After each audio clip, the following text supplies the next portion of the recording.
so আমি একৰ 1 নম্বৰটো সলিউশন কৰিম একৰ 1 সো খালি ঠাই পূৰ কৰিব দিছে যেনেকৈ সকলোবোৰ বৃত্তই ড্যাশ সৰ্বসম নে সদৃশ যিকোনো এটা হ'ব ইয়াত সো তোমালোকে সৰ্বসম আৰু সদৃশ তোমালোকে ইতিমধ্যে ক্লাস 9তে অকমান পাই আহিছা যে সৰ্বসম কি হয় যদি প্ৰতিটো বাহু আৰু প্ৰতিটো কোণ যদি সমান হয় যেনেকৈ এটা বৰ্গ একে আকৃতিৰ সমান আকৃতিৰ হ'ব লাগিব আৰু সমান কি হ'ব লাগিব আকাৰো হ'ব লাগিব ঠিক আছে এইটো হল আকাৰ আৰু আকৃতি সমান হলে আমি কম সৰ্বসম আৰু যদি সদৃশ কেনেকুৱা যদি এটা সৰু এটা ডাঙৰ দুটা বৃত্ত আঁকিলো বা এটা সৰু বৰ্গ আৰু এটা ডাঙৰ বৰ্গ আমি আঁকিলো সো দুটা দেখাত একে বৰ্গ কিন্তু ইয়াত চাবা ইয়াত সাইজটো ডাঙৰ ইয়াত সাইজটো সৰু সো এইটো আমি সদৃশ বুলি কম সো সদৃশৰ ক্ষেত্ৰত অকল আকাৰটো আকৃতিটো একে থাকিব বাকি আকাৰটো সৰু ডাঙৰ থাকিব পাৰে ঠিক আছে সেইটো হৈছে সদৃশ সো এতিয়া কৈছে যে সকলোবোৰ বৃত্তই ড্যাশ গতিকে সকলোবোৰ বৃত্ত কি বৃত্তবিলাক সৰুকে আঁকিব পাৰো ডাঙৰকে আঁকিব পাৰো আৰু ডাঙৰকে আঁকিব পাৰো গতিকে যদি সৰু আৰু ডাঙৰ যদি কম্পেয়াৰ কৰা হয় এটো কি হ'ব সদৃশ হ'ব গতিকে সকলোবোৰ বৃত্ত কি হ'ব সদৃশ হ'ব সৰ্বসম নহ'ব কিয়নো এটা ডাঙৰ বৃত্তৰ যিটো ব্যাসাৰ্ধ এটো বেছি হ'ব আৰু সৰু বৃত্তৰ ব্যাসাৰ্ধটো কম হ'ব গতিকে মানকেইটা নিমিলিব মানকেইটা নিমিলাৰ কাৰণে এটো সৰ্বসম নহ'ব ঠিক আছে সদৃশ হ'ব সদৃশত অকল কি লাগে জাস্ট আকৃতিটো একে লাগে আকাৰ কিমান ডাঙৰ হয় সৰু হয় দেখাৰ দৰকাৰ নাই কিন্তু সৰ্বসমত আকাৰো মিলিব লাগিব আৰু আকৃতিও মিলিব লাগিব সো গতিকে আমাৰ 1 নম্বৰটো খালি ঠাইত লিখিবা এটো সদৃশ হ'ব ঠিক আছে সদৃশ এনসার এনেদৰে লিখিব পৰা সদৃশ ঠিক আছে এতে 2 নম্বৰটো কৰিম 2 নম্বৰ কৈছে যে সকলোবোৰ বৰ্গই ড্যাশ গতিকে সকলোবোৰ বৰ্গ কি হ'ব আকৌ এইটো সকলোবোৰ বৰ্গ সৰু ডাঙৰ বৰ্গ থাকিব পাৰে সৰু বৰ্গ ডাঙৰ বৰ্গ থাকিব পাৰে গতিকে আকাৰটো বেলেগ বেলেগ কিন্তু আকৃতিটো সেম গতিকে এইটো কি হ'ব সদৃশ হ'ব সৰ্বসম নহ'ব এইটোও খালি ঠাইত লিখিবা সদৃশ ঠিক আছে সদৃশ সদৃশ এটা 3 নম্বৰটো কৰিম 3 নম্বৰটো আমাক দিছে যে সকলো ড্যাশ ত্ৰিভুজ সদৃশ গতিকে সকলো কি ত্ৰিভুজ সদৃশ হ'ব সমদ্বিবাহু ত্ৰিভুজ নে সমবাহু ত্ৰিভুজ গতিকে ইয়াত চোৱা সমবাহু ত্ৰিভুজ আৰু সমদ্বিবাহু ত্ৰিভুজ কি হয় ইয়াত যদি মই তোমালোকক বুজাই দিব যাওঁ সমদ্বিবাহু ত্ৰিভুজ মানে যেটো ত্ৰিভুজৰ দুটা বাহু সমান ঠিক আছে গতিকে দুটা বাহু সমান হলে এইটো বাহু বেলেগ হ'ব গতিকে সব বাহুৱে সমান হ'ব লাগিব কি হ'বলৈ হলে সৰ্বসম যদি সকলো ত্ৰিভুজ সদৃশ হয় সদৃশ হলে কি হ'ব দেখাত একেবাৰে সেম টু সেম হ'ব লাগিব আৰু সমান হ'ব লাগিব সকলো বাহু প্লাস সকলো কোণে সমান হ'ব লাগিব সো সমদ্বিবাহু হলে অকল এইটো আৰু এইটো ইয়াৰ বিপৰীত কোণ এইটো আৰু এইটো কোণ সমান হ'ব এইটো কোণ সমান নহ'ব এইটো আৰু এইটো বেলেগ বেলেগ কোণ থাকিব পাৰে সো এই কাৰণে সকলো ত্ৰিভুজ যদি সদৃশ হয় তেনেহলে এইটো সৰ্বসম হ'ব লাগিব গতিকে সমদ্বিবাহুৰ ক্ষেত্ৰত নহ'ব যদি সমবাহু ত্ৰিভুজ হয় অৰ্থাৎ প্ৰতিটো বাহু যদি সমান হয় দুটা যদি সমবাহু ত্ৰিভুজ হয় প্ৰতিটো বাহু সমান অনুৰূপ কোণবোৰো সমান হ'ব তেতিয়া আমি কমকে এইটো সদৃশ মানে দেখাত একে আকাৰ আকৃতি কি হয় হওক ঠিক আছে সো গতিকে আমি কম সমদ্বিবাহু নহ'ব সমবাহু হ'ব গতিকে সকলো সমবাহু ত্ৰিভুজ সদৃশ গতিকে ইয়াত হ'ব সমবাহু ঠিক আছে 3 নম্বৰটো খালি ঠাইত লিখিবা সমবাহু এতিয়া 4 নম্বৰটো কৰো 4 নম্বৰ কি কৈছে যে সমসংখ্যক বাহু থকা দুটা বহুভুজ সদৃশ হ'ব যদিহে সিহঁতৰ অনুৰূপ কোণবিলাক কি হ'ব অনুৰূপ কোণবিলাক এইটো দুটা শৰ্তয়ে হয় যদি সিহঁতৰ অনুৰূপ কোণবিলাক সমান থাকে সো আমাক দিও দিছে ইয়াৰ ভিতৰত দুটাৰ ভিতৰত এটা হ'ব গতিকে সমান যদি থাকে অনুৰূপ কোণবিলাক যদি সমান থাকে তেনেহলে কি হ'ব দুটা বহুভুজ সদৃশ হ'ব আৰু সিহঁতৰ অনুৰূপ বাহুবিলাক কি হ'ব সমানুপাতিক হ'ব লাগিব ঠিক আছে সমানুপাতিক হ'ব লাগিব গতিকে ইয়াত এনসারটো লিখিবা সমানুপাতিক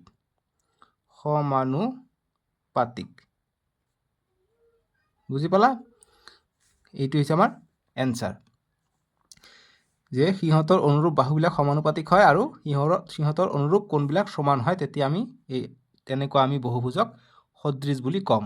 ঠিক আছে সো ইয়াৰ আনসাৰ মই তাতে লিখি দিলো প্ৰথমটো হ'ব সমান তাৰ পিছত হ'ব সমানুপাতিক বুজি পালা নেক্সট 2 নম্বৰ প্ৰশ্ন দিছে আমাক কি কৈছে দেখা যে তলত উল্লেখ কৰা বিলাকৰ দুটা ভিন্ন উদাহৰণ দিয়া গতিকে ভিন্ন উদাহৰণ দিব কৈছে দুটাকে যে এজৰ সদৃশ চিত্ৰৰ আৰু এজৰ অসদৃশ চিত্ৰৰ সো এজৰ সদৃশ চিত্ৰৰ আমাক কি কৰিব দিছে উদাহৰণ দিব কৈছে গতিকে আমি উদাহৰণ দিম যেনেকুৱা 2ৰ 1 নম্বৰটো আমি যদি সলিউশন কৰিব যাওঁ আমাক কৈছে দুটা ভিন্ন উদাহৰণ দিয়া এজৰ সদৃশ চিত্ৰ গতিকে লিখিম এজৰ সদৃশ চিত্ৰ সদৃশ চিত্ৰ সদৃশ চিত্ৰৰ উদাহৰণ বা এজৰ সদৃশ চিত্ৰ বুলি লিখিবা লিখি আমি উদাহৰণ দিম সদৃশ মানে দেখাত একে হ'ব লাগিব যদি আমি দুটা ত্ৰিভুজ লওঁ ত্ৰিভুজ দুটা যদি বাহুবিলাক সমান হয় আৰু অনুৰূপ কোণবিলাকো যদি সমান হয় এইটো সদৃশ হ'ব সদৃশত দুটা চৰ্ত আছে এটা সিহঁতৰ অনুৰূপ কোণবিলাক সমান হ'ব লাগে আৰু সিহঁতৰ অনুৰূপ বাহুবিলাক সমানুপাতিক হ'ব লাগে যদি অনুৰূপ কোণবিলাক সমান আছে ঠিক আছে আৰু অনুৰূপ বাহুবিলাক সমান অৰ্থাৎ সমানুপাতিক যদি থাকে যেনেকুৱা এইটো 2 এইটো 2 এইটো 2 তেনেকুৱা এইটো 2 বা এইটো যদি 5 হয় সববিলাক যদি 5 5 আছে সমান আছে গতিকে সমানুপাতিকত থাকিব ঠিক আছে কাৰণ এইটো সৰু এইটো ডাঙৰ একো কথা নাই সদৃশ দেখাত একে আকৃতিটো একে জাস্ট আকাৰটোহে এইটো সৰু এইটো ডাঙৰ কিন্তু এইটো সদৃশ হ'ব ঠিক আছে গতিকে আমাক এজৰ সদৃশ চিত্ৰ দিছে গতিকে আমি লিখিব পাৰোঁ যে এজৰ আমি এনসাৰটো দিব পাৰোঁ যে এজৰ দুটা ত্ৰিভুজ বুলি আমি এনেকৈ দিব পাৰোঁ এনসাৰটো এনেদৰে লিখিম যে এনেকৈ চিত্ৰ দিব পাৰি নিদিলেও কথা নাই এনেকৈ দিবা দি লিখিবা যে এজৰ যিকোনো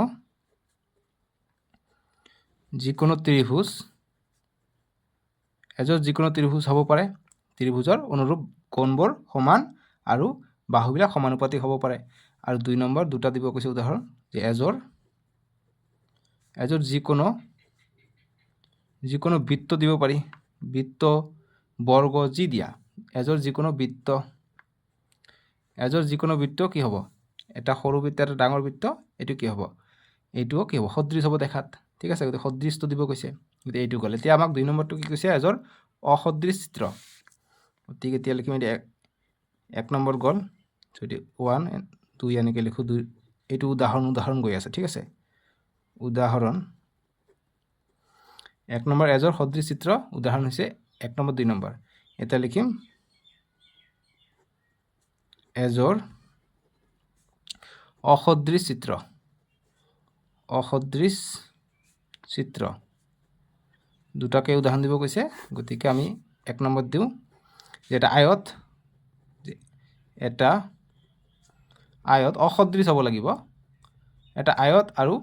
বৰ্গ আমি দিওঁ বেলেগ ঠিক আছে বৰ্গ যে এটা আয়ত আৰু বৰ্গ কি হ'ব অসদৃশ হ'ব দাঁড়ি দিবা এইটো ঠিক আছে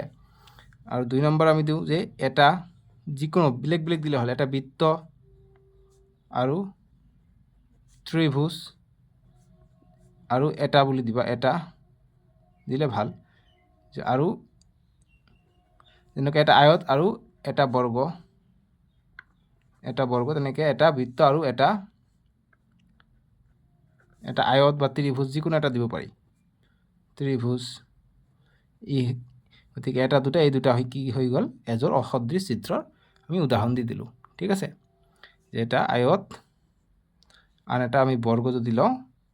এইটো দেখাত কি হ'ব অসদৃশ কাৰণ একে আকৃতিৰ নহয় আকাৰটো নাইয়ে আকৃতিয়ে সমান নহয়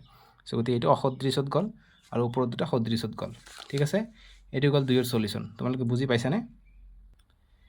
এতিয়া 3 নম্বৰ প্ৰশ্নটো দিছে আমাক যে তলত দিয়া চতুৰ্ভুজ দুটা সদৃশ হয়নে নহয় উল্লেখ কৰা গতিকে এই দুটা চতুৰ্ভুজৰ কথা কৈছে এইটো সদৃশ হয়নে নহয় আমাক উল্লেখ কৰিব দিছে সো আমি দেখা পাইছোঁ এইটো সদৃশ নহয় এইটো ৰম্বাস আৰু এইটো হৈছে বৰ্গ ইয়াৰ হৈছে 3 সেন্টিমিটাৰ এইটো হৈছে 1.5 সেন্টিমিটাৰ গতিকে ৰেচিঅ কেইটা সেম আছে এইটো 1.5 এইটো 1.5 এইটো 1.5 এইটো 1.5 এইটো 3 সেন্টিমিটাৰ এইটো 3 এইটো 3 এইটো 3 সেন্টিমিটাৰ গতিকে বাহু কেইটা ঠিকে আছে অনুৰূপ বাহুবিলাক সমানুপাতিকে হয় কিন্তু দেখা ইয়াৰ কোণটো 90 ডিগ্ৰীকে আছে কিন্তু ইয়াৰ কোণটো 90 ডিগ্ৰী নাই গতিকে কোণটো সমান নহয় গতিকে কোণো সমান হ'ব লাগিব অনুৰূপ কোণবিলাক সমান হ'লেহে আমি সদৃশ বুলি ক'ম গতিকে এইটো কি হ'ব সদৃশ নহয় 3ৰ আমি সলিউশন কৰিম যে সদৃশ নহয় কাৰণ দৰ্শাব কোৱা নাই তথাপি কাৰণটো দি দিবা যে সদৃশ নহয় কাৰণ অনুৰূপ কোণ সমান নহয়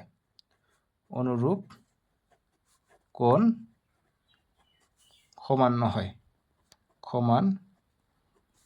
নহয় ঠিক আছে অনুৰূপ কোণ সমান হ'লেহে আমি সমানুপাতিক বুলি ক'লো হয় 3 নম্বৰ সলিউশন হ'ব সদৃশ নহয় কাৰণ অনুৰূপ কোণ সমান নহয় ঠিক আছে বা অনুৰূপ কোণবোৰ বুলি দিব পাৰা অনুৰূপ কোণবোৰ সমান নহয় বুজি পালা এতিয়া আমাক নেক্সট 4 নম্বৰ দিছে এইফালে চাবা পেজ নম্বৰ 128ত উদাহৰণ 1টো চাবা স্তম্ভ মিলাব দিছে ভেৰি ভেৰি ইম্পৰ্টেণ্ট ঠিক আছে ইয়াৰ এনসাৰটো তোমালোকে নেক্সট পেজত চাব পাৰিবা অনুশীলনীটোৰ ওপৰতে এইটো উদাহৰণ 1টো খুবেই ইম্পৰ্টেণ্ট তোমালোকৰ পৰীক্ষাৰ কাৰণে ঠিক আছে নতুনকৈ MCQ এইবিলাক আহিব পাৰে সো এইবিলাক তোমালোকৰ এনসাৰ দিয়া আছে ওপৰত ইয়াত চাবা ঠিক আছে এনসাৰটো হৈছে A সো যি কি নহওক এটো চাবা তোমালোকে উদাহৰণ 1টো সো এতিয়া আমি 4 নম্বৰটো কৰিম 4 নম্বৰটো ইম্পৰ্টেণ্ট চাবৰ কাৰণে 4 নম্বৰটো কৈছে যে তলৰ কোনকেইটা নিশ্চিতভাৱে ইটো হিটৰ সদৃশ গতিকে নিশ্চিতভাৱে ইটো হিটৰ সদৃশ হ'ব লাগিব সদৃশ হ'বলৈ হ'লে কি হ'ব লাগিব কোনকেইটা সমান হ'ব লাগিব আৰু বাহুৰ অনুপাত সমানুপাতিক হ'ব লাগিব যিকোনো দুটা ৰম্বাস যদি হয় যিকোনো ৰম্বাস হৈছে এনেকুৱা বা এনেকুৱা চিলাৰ দৰে ৰম্বাস ৰম্বাসবিলাক চাবা এইটো কোনবিলাক সমান নহয় কোনবিলাক আমাক কি লাগিব সমান লাগিব ৰম্বাসৰ কোনবিলাক এইটো কোণ আৰু এইটো কোণ নিমিলিব পাৰে ঠিক আছে বাকি বাহু সমানুপাতিক হ'ব পাৰে কিন্তু কোণবিলাক সমানুপাতিক নহ'ব পাৰে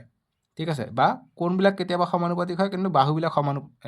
কোণবিলাক কেতিয়াবা সমান হয় কিন্তু বাহুবিলাক সমানুপাতিকত নাথাকে সেই কাৰণে ৰম্বাসটো নিশ্চিতভাৱে ইটো হিটৰ সদৃশ নহ'ব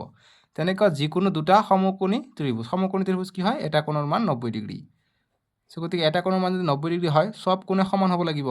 সো গতিকে এইটো চাবা 90 ডিগ্ৰী আছে এইটো 90 ডিগ্ৰী এইটো কেতিয়াবা 45 ডিগ্ৰীকে থাকে কেতিয়াবা এইটো 30 ডিগ্ৰী এইটো 60 ডিগ্ৰী থাকিব কেতিয়াবা ইয়াত 45 থাকিব গতিকে এইটো নিমিলিব সেই কাৰণে নিশ্চিতভাৱে আমি ক'ব নোৱাৰি যে সমকোণী ত্ৰিভুজটো কি হ'ব সদৃশ হ'ব আমি নিশ্চিতভাৱে অপচন সি টো ক'ব পাৰিম যে যিকোনো দুটা সুষম পঞ্চভুজ গতিকে এনসাৰ হ'ব অপচন সি যিকোনো দুটা সুষম পঞ্চভুজ আমি নিশ্চিতভাৱে ক'ব পাৰোঁ যে এইটো হিটৰ সদৃশ হ'ব কিয়নো পঞ্চভুজ চাবা 4 নম্বৰ এনসাৰ সি বুলি লিখিবা তে বুজাই দিওঁ যে পঞ্চভুজটো কেনেকুৱা ধৰণৰ আকৃতি পঞ্চভুজটো এনেকুৱা ধৰণৰ পঞ্চভুজ মানে পাঁচটা ভুজ থাকিব এনেকুৱা ধৰণৰ ঠিক আছে 1 2 3 4 পাঁচটা ভুজ আছে গতিকে ইয়াৰ কোণৰ সংখ্যা 5টা 2 3 4 5 আৰু এটাকে কোণ কিমান ডিগ্ৰীকে থাকে জানানে 108 ডিগ্ৰীকে ঠিক আছে আৰু 1 2 3 4 5 পাঁচটা কোণ মিলি পেলাই 540 ডিগ্ৰী হয় ঠিক আছে গতিকে পঞ্চভুজটো কি হয় প্ৰতিটো কোণে 108 ডিগ্ৰীকে থাকে গতিকে কোণ কেইটা কি হ'ব সমান হ'ল আৰু বাহু কেইটাও একেবাৰে অনুৰূপত থাকে ঠিক আছে গতিকে বাহু কেইটাও কি হ'ব সমানুপাতিক হৈ যাব সমানুপাতিত থাকে সেই কাৰণে যিকোনো দুটা পঞ্চভুজ হৈ যাব আমাৰ 4 নম্বৰটোৰ কাৰণে উত্তৰ এনসারটো ঠিক আছে এতিয়া আমি নেক্সট অপশন আমাক ডি কি দিছে ডি দিছে যিকোনো দুটা সমদ্বিবাহু ত্রিভুজ কিন্তু সমদ্বিবাহু ত্রিভুজটো কথাই নাই এইটো হ'বই নোৱাৰে কিয়নো এটা কোণ এটা যিকোনো দুটা বাহু সমান বাকিটো সমান নহয় গতিকে বাকি সমান নহ'লে এইটো কি হ'ব দেখাত আমাৰ যেটো যে সকলো অনুৰূপ কোণবোৰ সমান হ'ব লাগিব আৰু বাহুবিলাক সমানুপাতিক হ'ব লাগিব কিন্তু বাহু এটাৰ মান কম বেছি হ'ব পাৰে এই কাৰণে সমানুপাতিক নহ'ব যেহেতু দুটা সমান এটা সমান নহয় গতিকে সমানুপাতিক নহ'ব সব সমান হ'লেহে সমানুপাতিক হ'লে হয় সো ডিও নহ'ব এই কাৰণে সি টো হৈ গ'ল আমাৰ এনসাৰটো এটা 5 নম্বৰ প্ৰশ্ন দিছে যে তলৰ উক্তি কেইটা বিবেচনা কৰা উক্তি 1 দিছে যে যদি এটা ত্ৰিভুজৰ তিনিওডাল বাহু আন এটা ত্ৰিভুজৰ তিনিওডাল বাহুৰ সমান হয় তেন্তে ত্ৰিভুজ দুটা সৰ্বসম হ'ব গতিকে এইটো একেবাৰে সত্য শুদ্ধ কথা কিয়নো যদি তিনিওডাল বাহু সমান হয় গতিকে আমি এস শর্ত মতে কি কৈছিলো আমি যে ত্রিভুজ দুটা কি হয় সর্বসম হয় গতিকে এইটো শুদ্ধ আছে আৰু উক্তি দিছে যে উক্তি 2 যদি এটা ত্ৰিভুজৰ তিনিওটা কোণ আন এটা ত্ৰিভুজৰ তিনিওটা কোণৰ সমমান হয় তেন্তে ত্ৰিভুজটো সৰ্বসম হ'ব গতিকে তিনিওটা কোণ যদি হয় অৰ্থাৎ এ শৰ্ত আমি পোৱা নাই এ শৰ্ত নাই গতিকে এ শৰ্ত অৰ্থাৎ কোণ তিনিটা সমান হলে কেতিয়া আমি ক'ব নোৱাৰিম যে হেইটো ত্ৰিভুজ সৰ্বসম কিন্তু বাহু তিনিটা যদি সমান হয় আমি ক'ব পাৰিম এইটো এটা সর্বসম গতিকে উক্তি এ শুদ্ধ হ'ব কিন্তু উক্তি 2টো ভুল হ'ব কিয়নো ত্রিপল এ বুলি কোনো কি নাই শর্ত নাই মানে কোণ বুলি শর্ত নাই বাকি বাহু অর্থাৎ সাইড বুলি কয় ইংৰাজীত সেই কাৰণে এস বুলি লিখো সো এইটো ঠিকই আছে এইটো ভুল গতিকে কত যাম অপশন এ 1 শুদ্ধ 2 অশুদ্ধ গতিকে অপশন এ হ'ব শুদ্ধ বাকি 1 আৰু 2 দুটা অশুদ্ধ সি নম্বৰ দিছে 2 আৰু 3 দুটা শুদ্ধ নহয় আৰু 1 অশুদ্ধ 2 অশুদ্ধ এটো নহয়